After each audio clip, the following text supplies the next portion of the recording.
Hello everybody, Veen over here, back with some more, I almost said Katao Shoujo, Sayano Yuta. My ass is sore right now, you wanna know why? I just got finished getting fucked by the long hard dick of the law. Okay, no, not the law, didn't do anything with the law, didn't get in trouble or anything, but my computer fucked me hard. It just decided to take a shit and stop working. I had to erase everything. I had to install a new system. So, it sucked. I lost everything. I couldn't save anything. 250 gigabytes of files. Ugh. It sucked. Whatever. Is this where we were? I don't even know. Because I saved this. I was able to save this. The game with the save. So, I don't know if this is right or not. But it should be. Anyway, my ass is so sore after that. She was a strange girl. While she looked and talked like an innocent child, she also had the ability to hide from adults and feed herself. Perhaps her lack of common sense due to her youth, but the sharp hair thingies and deep knowledge she periodically exhibited were not those of a child. But such minor things were of no concern to me because I was deep in that puss. You don't care about anything when you're deep in there. Trust me. To me, Saya was the only other human in the world gone mad. Her existence meant far more to me than just a pussy to smash. Oh my god. Okay. That is weird. She's like a kid. She does look like a little kid and he's just banging the shit out of her. You should ask her to see your ID or something. Isn't it dangerous here? Have you ever thought you might be found? What are these? Seriously. Nope, never. I don't give a fuck about finding food here. About having to find food here, because there's just meat everywhere. And it's a lot more fun staying in Dad's house by myself. Especially with that nice long dong of yours. I looked through the patient list and found the ones who have mental problems. Well then, that's how she found you, I guess. Saya continued, grinning mischievously. Sometimes I sneak into the rooms late at night and scare them. Okay, she's a bitch. Oh god. What if they have like PTSD and you're like breaking into their room to fucking snap your neck? Even if they raise a big fuss, no one believes that oh, that's fucked up. Bro, don't stick your dick in crazy. They just brush it off as a bad dream. Her confession reminded me that the hospital is famous for its ghost stories. She's the ghost. She can fly with those hair tufts. She flaps them rapidly and is able to levitate. Who could have imagined that there was actually a real girl impishly roaming these hallways? So that's why you came to my room first? At first. Yeah, because you're mental as fuck. Yeah, sorry, are you mad? No. Well, yeah, I'm furious. But you can fix that with, bouncing on top of me hungrily again. Aw, she does look sad. Well, her hardly praiseworthy. Her pranks are hardly praiseworthy. I couldn't remember to scold her for the very thing that brought us together. You didn't do it anymore. You come talk to me at night instead. Oh, damn. They're not gonna be talking. You know what they're gonna be doing. Yeah, that's more fun for me too. Oh, damn. I hope so, Saya. Excuse me. Oh, Lord. Is this his blanket and his bed? Oh, I could not. Even if I knew that was fake, I could not do that. Oh, man. Imagine the smell that you're imagining. Oh, no, bro. I'm telling you, brain splattered on the wall within the first 10 hours. Why 10? I don't know. I just woke up. Shut up. With extreme care, I was able to conceal my sensory disorder. It was glaringly obvious that the doctors had no way to cure me, and the fact that I had just undergone a new treatment, clearly still in the trial and error stage, made me even more cautious. What if you would have told them and he would have been fixed? Like, they're like, oh yeah, just a simple shot and you're good. You're done. Get out of here. But he's like, no, they don't have anything. I'm just gonna be a little bitch. How much interest would the doctors show in a patient exhibiting such unusual side effects? interest. Maybe they'll pay you monies to do medical trials, you piece of shit. As a medical student, alright, his name is Bitch Tits. It was easy for me to imagine the clinical culture of the researchers. For the sake of my dignity, I was not about to become a pitiful guinea pig. Guinea. And so I hid my everyday discomfort and loathing behind a mask of normalcy. Not according to your friends. You're being weird as shit, bruh. Convincing the doctors that any sign of stress was merely the result of hospitalization. Oh, I'm feeling burpy. Sayo's my support. Looking forward to her nightly visits. Oh, damn. Well, that's the only thing that gave me the strength to overcome my daily torture. Maybe that's why he hasn't killed himself yet, because he got Saya's tight womb. Oh, that's gross. Having hope can make an enormous difference in patients' progress with the aid of the secret nurse. Oh, Saya, right. I recovered at a pace that left the doctor stunned. Oh, she's got a magic pussy. Oh my god. Oh man. The last night before my release, I summoned my courage and asked her, Can I get a BJ? No. Are you gonna stay in this hospital forever? Yeah, I couldn't do anything about my dad, but I don't have anywhere else to go, so I guess I'll stay as long as I can hide. Is he asking her now, or is he replaying it in his head, what happened? I don't know. In other words, she had no reason to stay either. I decided to take the plunge. Plunge it deep. Timidly asking, why not? I can just imagine like twiddling his thumbs. Why don't you stay here in my house? Yeah. Huh? Oh my god. Oh my god, she has a 5 head. Do you see this? You can land a freaking airplane on that runway. Jesus Christ. Since she flies with her head tufts, as I so previously theorized, it's pulling her head up and making her elongated forehead. Yes, I am a doctor, I know this.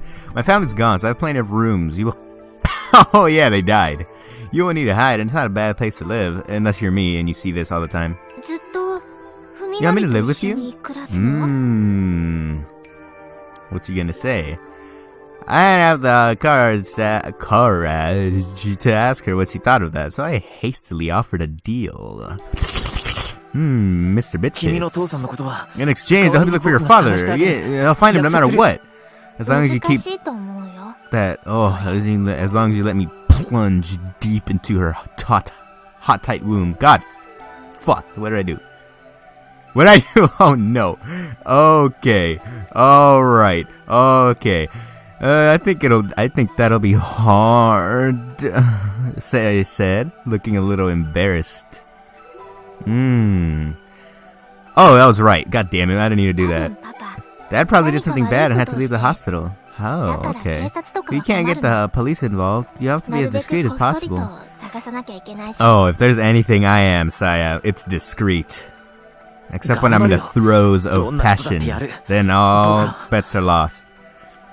I'll do whatever it takes. I need your puss. Unable to control myself, I finally spoke the truth. What did he say? Seriously, I just forgot what he said. Okay. he ever had a womb, a pussy so nice that you'd do anything for it? No? Well, Fuminori has, and that's her right there. I need to stop saying that. Oh, it sounds awful. I feel weird after I say that. I don't want to be apart from you. Oh, damn! He wants to be connected. At first she looked bewildered, but after considering it, she said, give me a little time to think. Time? Oh man, time. Give it a little time to think. If you guys need to be more focused in your studies, a nice sprinkle of thyme in your tea or coffee should fix you right up. That said, she left my room earlier than usual. Oh, she's never coming back. Ever. On the day... Oh, he was in the hospital? Or... I can't tell. It doesn't explain when he's thinking in his head about past events or not. On the day of my release, I managed to smile as I quietly accepted the hideous foul-smelling celebratory bouquet. The flesh beasts, calling themselves Koji, Yo, and Oumi, came to pick me up. They had to come to see me any number of times during my stay, but it had never gotten easier to see my old friends change so horribly. I think it's gonna end. He's gonna blow everyone's brains out, because they're disgusting monsters. It's gonna keep getting worse, and he's not gonna be able to tell that they're not really monsters, and then it's gonna be like a zombie game.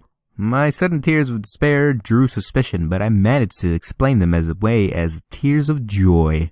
Ooh, that's tough. As we walked into Koji's car through the halls, lobby, and parking lot, I desperately averted my eyes from the grotesque world and looked for Saya, but she was nowhere to be seen. I stared through the car window at the hospital fading in the distance, praying for a last glimmer of hope. There is no hope. All hope is lost.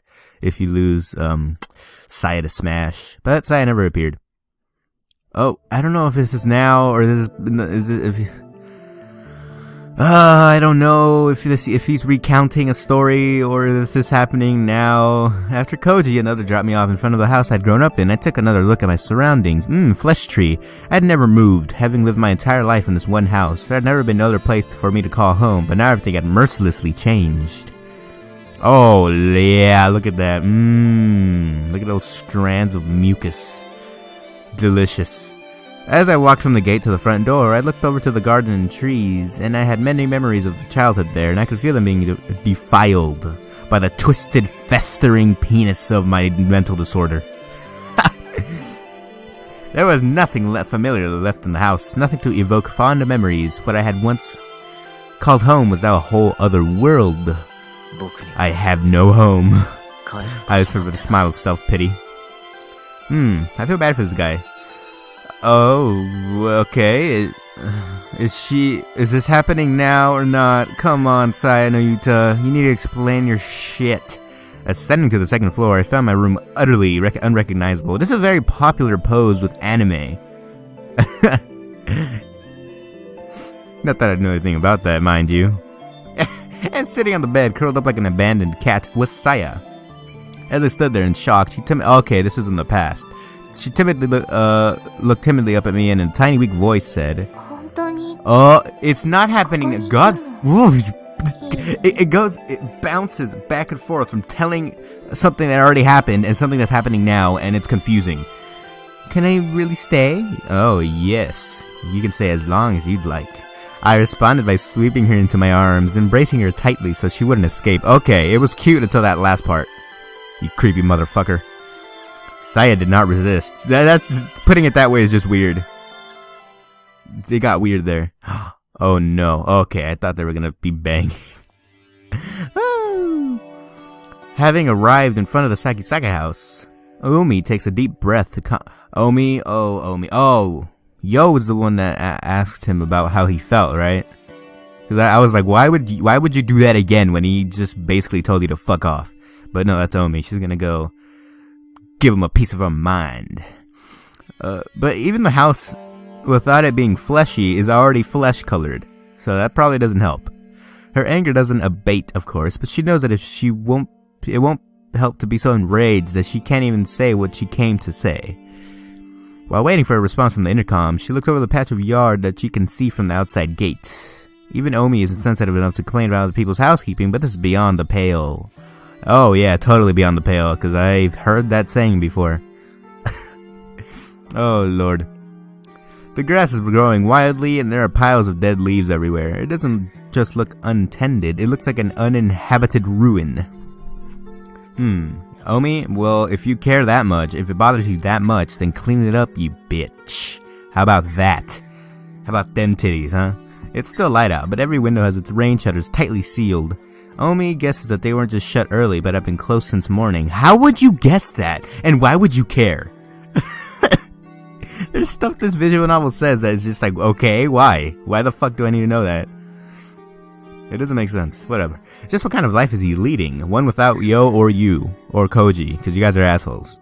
Even if he no longer has a family, this level of negligence is going too... Have you lost family before, Oumi? Do you know what it's like? No? Alright then. Shut the fuck up. She's actually pissing me off with what she's thinking. And is it just her imagination, or does something stink like rotten meat? It couldn't be coming from the yard, could it? Oh, can she smell it too? Oh, this is getting interesting. There's still no response, so she presses the buzzer again. Bitch should just like answer through the thing and be like, hey, fuck off. Finally, after this has gone on for over 10 minutes, Oumi loses her 10 minutes? God damn. I would have waited like 30 seconds. Oumi loses her patience and opens the cover of the intercom. As she expected, the power has been disconnected. Okay, she can read minds, and she's an electrician. Because she can tell that by just opening the thing. Maybe Funori cares more about not being bothered by newspaper deliveries or solicitors and receiving the rare guest than about receiving the rare guest. Regardless, Oumi doesn't presume to know his motivations. With her anger reignited by what she can only see as a lack of respect for others, she roughly pushes open the gate and stomps through the yard to the front door. Fuck you, Oumi. Given the state of his intercom, she doubts that Funori will respond to a knock. So Oumi decides to simply open the door and go in shouting. And if the door is locked, she'll just have to break. Oh my god, Omi's a crazy bitch. Oh, damn. Surprisingly, the doorknob turns easily in her hand, and then enraged Oumi finds herself throwing the door open wider than she intended. Her nostrils are instantly assaulted by a choking stench. Oh, ew, this is getting interesting. Oh shit. It always gets interesting when there's like 3 minutes left. What is this? Ugh. This isn't Starbucks. As Oumi stands petrified, the cowbell hanging on the inside of the door chimes loudly, probably alerting Fuminori to the presence of a visitor. What the fuck? Excuse me? Oh, what if he's a Oh my god. Oh, this is getting weird. Oumi can't believe the voice she just heard coming from the room at the end of the hall. It was clearly inhuman, yet his intonation was too complex to have been made by an animal. What the fuck is happening? Oh my god, this got really interesting. Is someone there? Oh, my fucking headphones falling off my head again. Oh, ew. Oh, good. Do you hear that? That's nasty. There's no response. Instead, she hears this squishy sound of something soft and wet flopping its way deeper into her womb, into the house. Yeah, what she said. Finding it difficult to place a meaningful image to the voice she just heard. Oh my god, my headphones. Oh, you piece of God damn. Oumi stares blankly at the empty vestibule. What? There's nothing inside, not even Fuminori's shoes, which can only mean that he's still outside somewhere wearing them. If Fuminori isn't home, the house should be empty. Then what was that noise just now? Oh my god, get to it. I want to see what's happening. No, her anger has vanished. Her anger, that was correct. God, as if it were never there, leaving the door open so the cowbell won't ring. Oumi sets foot into the hallway. They already know you're there, whatever it is. Saya's a monster. I knew it. I fucking knew it. The floor creaks, setting her nerves on edge. Oumi herself isn't sure why she's sneaking around like a burglar, but something tells her to You don't know why you're sneaking around like that? You don't. Okay, well. The potency of the stink inside the house makes the whiff caught outside pale in comparison. It's sickening, like piles of fish guts have been left to rot. Has food been left to spoil in the kitchen? She also notices a sound coming from the end of the hallway. Come on, I want to see what's happening. Just stepping gingerly on the creaking floorboards. Oumi takes a raid to the end of the hallway. She finds rooms to both sides of her, one lit, the other one dark, and chooses to look into the lit room. Very wise choice. It's the kitchen, lit by what must be the only window in the house, not covered by a storm shutter. The sound she heard was the pot boiling on the stove, and on the chopping board next to the live, butcher's knife and some half-diced carrots. A perfectly normal household scene with the light of the setting sun making everything the color of overripe, decomposing fruit. There's something terribly wrong, of course. Who was cooking here, and just where did they go? Is anyone here? Oumi calls. I want to get to whatever the monster is. Regretting it immediately as she realizes that her voice is shaking uncontrollably. Is anyone here? Like that. As her words echo through the silent house, she begins to feel foolish and defenseless. Suddenly, she feels something cold seeping through her stockings. She timidly reaches down to her feet, her fingertips coming away with viscous olive green slime. Taste it. The slime is like filthy water from a tank long clogged with algae and dead fish, and the whole floor is covered with it. It must be the source of the stench. Oumi wishes that she had worn her shoes inside. Manners are now the farthest thing from her mind. That is a weird shirt you're wearing. When she looks back ruefully the way she came, she realizes that her current position is not visible from the entrance. This kitchen must be where that strange voice and those sounds of movement came from. Okay. The next room must be the den, as she expected from having seen the storm shutters closed. It's pitch black inside. That is a weird motherfucking face. Oumi once had wanted nothing more than to turn around and leave the house, but that would mean turning her back to the darkness of the room, something which she cannot bring herself to do. Isn't she already doing that? Ooh. Oh, man, I want to fit this in this episode. Move less by reason than by irrational compulsion. Oumi sets foot into the living room. It is too dark to see anything. The stink is far worse than ever before. She slides her hand along the wall, feeling the light switch, finding it much faster than she expected. She flips it on like it's her last hope. Oh, yummy. Oh, yummy, yum. Colors, so many colors. The purple of entrails, the brown of rotten meat, the crimson of fresh blood, the yellow of fat. Why would you describe colors like that? It's red, it's blue, it's purple. These colors are yet more than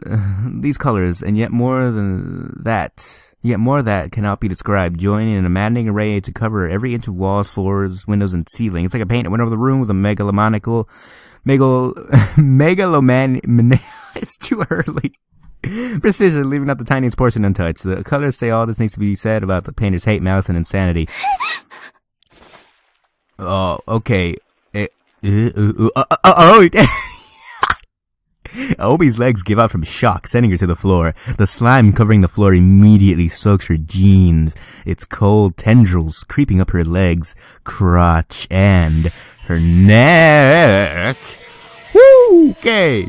Her hand flies to her neck, where it is greeted by another drop of chilly slime. Ew. It's above her, something dripping down on her head. Oh. Making perhaps the worst decision of her entire life, Oumi looks up. The predator clinging to the ceiling mere moments from leaping upon its prey. She sees it in every oh. What the fuck? Her mouth and nose are sealed before she can scream, and her belly is torn apart as something enters to feast on her innards. Oh my god. By the time she feels any of this, Oumi has already gone mad. What the fuck does that mean? What? Oh my god. Well, I am glad I stuck out for that shit. And I was right. Saya is a motherfucking monster. I said that like when she first appeared. And he was like, why is she normal? I knew it. I fucking knew it, guys. Oh, yeah, this got interesting. Oh, man. Alright, well, thanks for joining me, everybody. If you'd like to see more, like and subscribe, whatever. For more fleshy monster ripping up your belly. And I'll see you guys on the next episode. Bye-bye, everybody.